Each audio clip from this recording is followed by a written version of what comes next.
उज्जवल निकम का गुना यही है कि 1992 के बॉम्ब स्फोट के आरोपियों को फांसी तक पहुंचाया, उनके खिलाफ केस लड़ी। जिन्होंने हिंदुस्तान के ऊपर हमला किया उनको फांसी तक पहुंचाया, ये उज्जवल निकम का गुनाह हो सकता है? ये गुनाह है उज्जवल निकम का।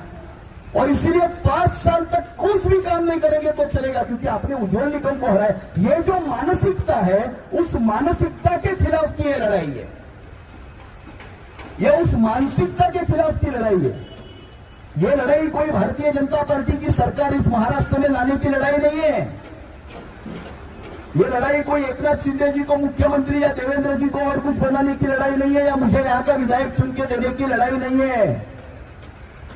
ये हमारे अस्तित्व की लड़ाई है।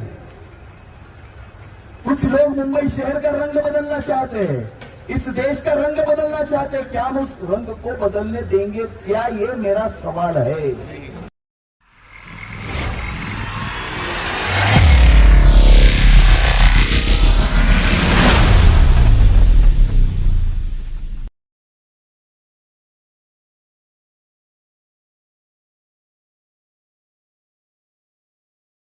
जिस विश्वास के साथ में अपना कीमती वोट देकर हमको चुन के दिया, भारतीय जनता पार्टी को चुन के दिया, नरेंद्र मोदी जी के ऊपर आपने जो विश्वास दिखाया, देवेंद्र जी के ऊपर आपने जो विश्वास दिखाया, उस विश्वास के ऊपर खड़े उतरने का काम पिछले 10 साल में हमने करने की कोशिश की है, एक प्रामाणिक प्रयत्न किया है।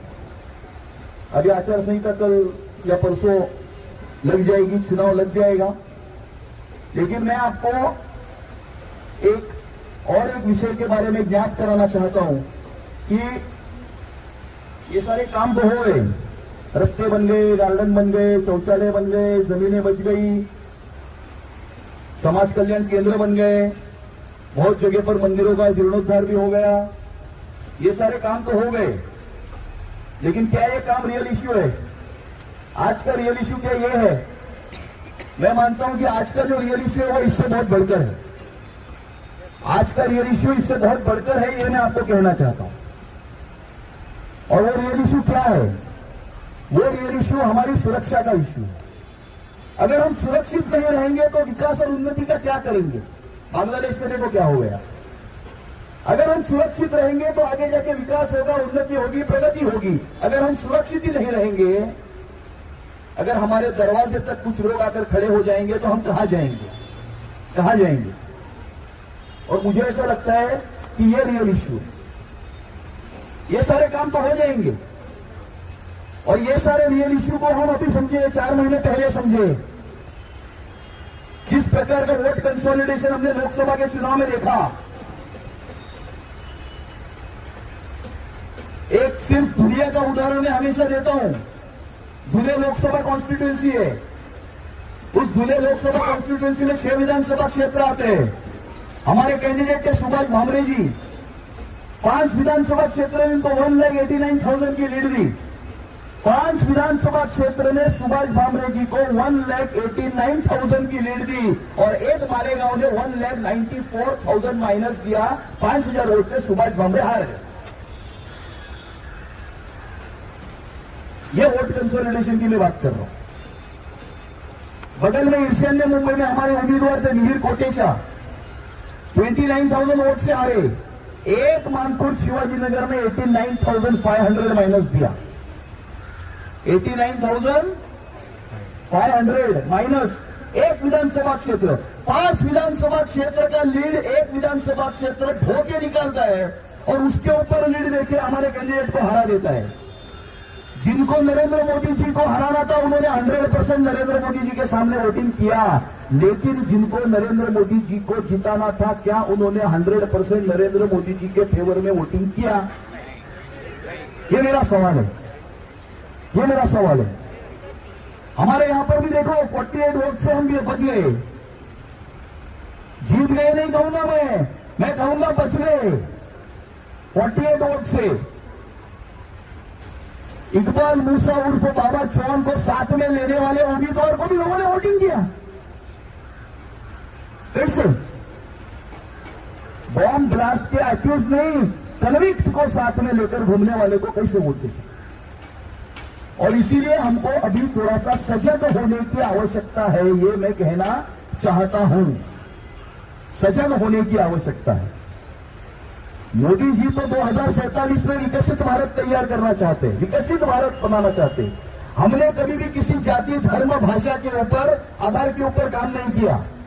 मोदी जी ने सिलेंडर दिया उज्ज्वला योजना में, तो सिलेंडर देते समय ये नहीं पूछा कि सिलेंडर लेने वाला आदमी हिंदू है, मुसलमान है, क्रिश्चियन है या ईसाई है, ये नहीं पूछा।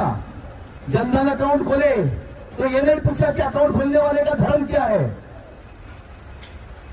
आज जब भी महाराष्ट्र की सरकार ने लाड़की बहन योजना में हमारी महिला माता बहनों के अकाउंट में हर महीने के 1,500 रुपए डाले, तो ये नहीं पूछा हमारी बहन को कि तू कौन से धर्म की है या कौन से जाति की है, तू महाराष्ट्र में रहने वाली मेरी बहन है, तेरे अकाउंट में 1,500 रुपए भेजती है।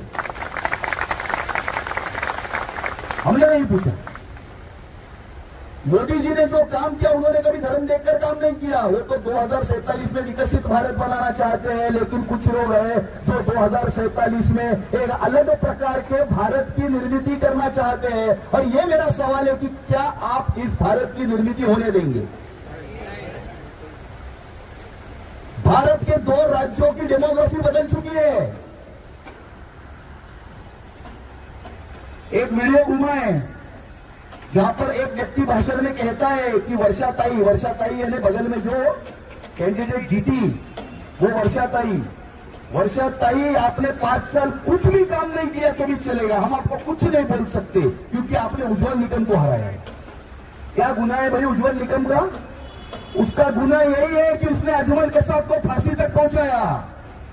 उज्ज्वल निकम का गुना यही है कि 1992 के बॉम्ब स्फोट के आरोपियों को फांसी तक पहुंचाया, उनके खिलाफ केस लड़ी। जिन्होंने हिंदुस्तान के ऊपर हमला किया उनको फांसी तक पहुंचाया। ये उज्ज्वल निकम का गुना हो सकता है?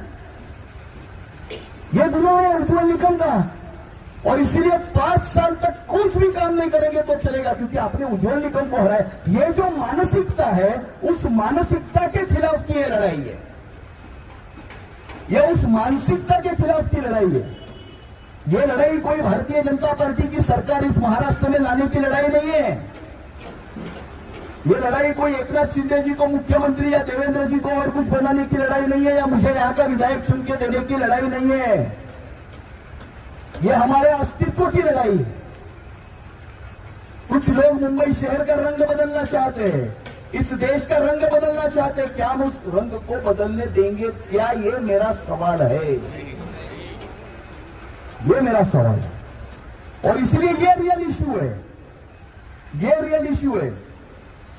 आज जिस प्रकार की मानसिकता डेवलप हो रही है, जिस प्रकार की सेपरेटिस्ट मेंटालिटी पनप रही है और जिस प्रकार से रंग बदलने की कोशिश हो रही है, इस प्रकार की सारे प्रयत्नों को हमें परास्त करना है। इस प्रकार के सारे प्रयत्नों को परास्त करने की यह लड़ाई है। ये हमारे आने वाले भविष्य के पीढ़ियों के अस्तित्व, सुरक्षा और सुरक्षितता की लड़ाई है। ये मैं आपको कहना चाहता हूं।